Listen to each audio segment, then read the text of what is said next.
I met Rachel in rabbinical school, and we became buddies, friends, partners for many, many years, sharing the passion for social justice, for human rights, for mindfulness. And when Rachel was able to talk, she mentioned to Rolly and to myself in a visit, please do fundraising on my name. Use my name to raise funds for BJ, because the financial sustainability of BJ is very important to me. And this is what we are doing also by honoring her name with the chapel. The chapel is going to be named after Rachel. We did a ceremony in the summer, and we are doing another ceremony. Yes. Which is an actual rededication in May. Rachel had a tremendous impact in this community. I remember the first time when I told her, Rachel, we should start doing, in those days called meditation services. Yes.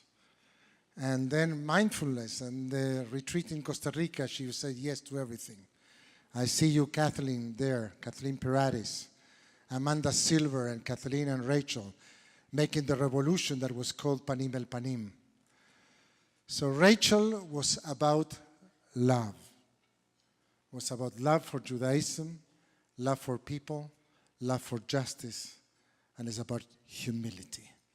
So we are humbled and we are grateful that we had Rachel with us. We want to watch her now. I think it's always helpful at the beginning of any conversation that we learn about the person to whom we're speaking.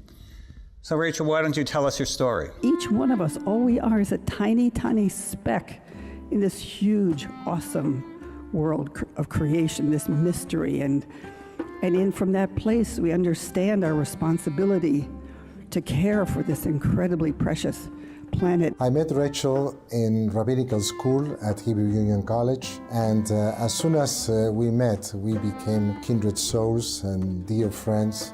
I was always connected to Rachel since I met her that first time when I was in rabbinical school at JTS. She was a guide.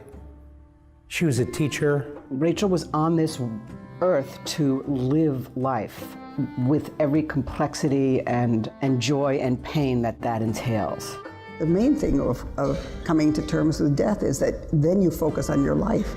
So I'm not dead yet. She knew that to repair the world, we needed not only to do an out there work, but also in here work.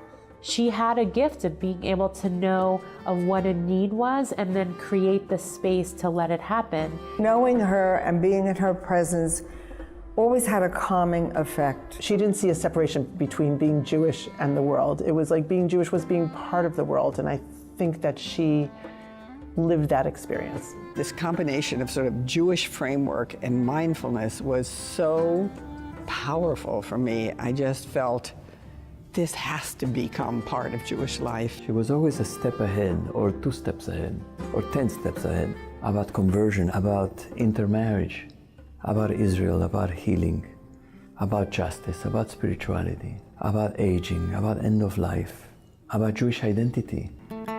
I would say my faith is that in the universe is inclined towards love and justice, and that our real goal, our aspiration is to strengthen that love. It's hard to look anywhere at BJ and not find Rachel's influence.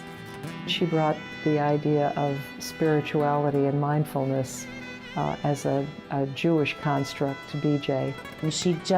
She seeded so many things institutionally and also in people's hearts.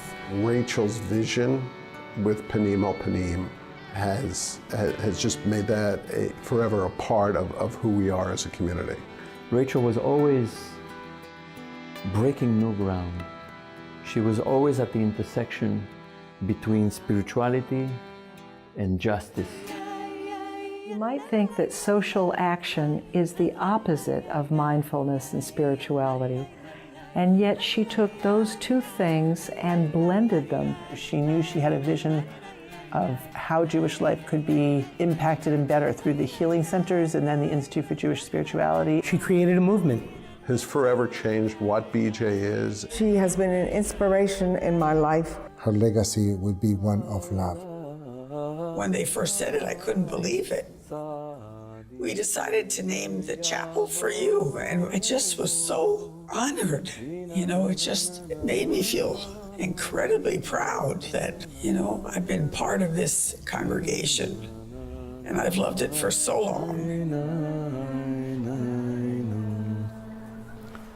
That's what we expect to find when we cross the gates or the doors of this chapel, and always think about you and continue to be inspired by you.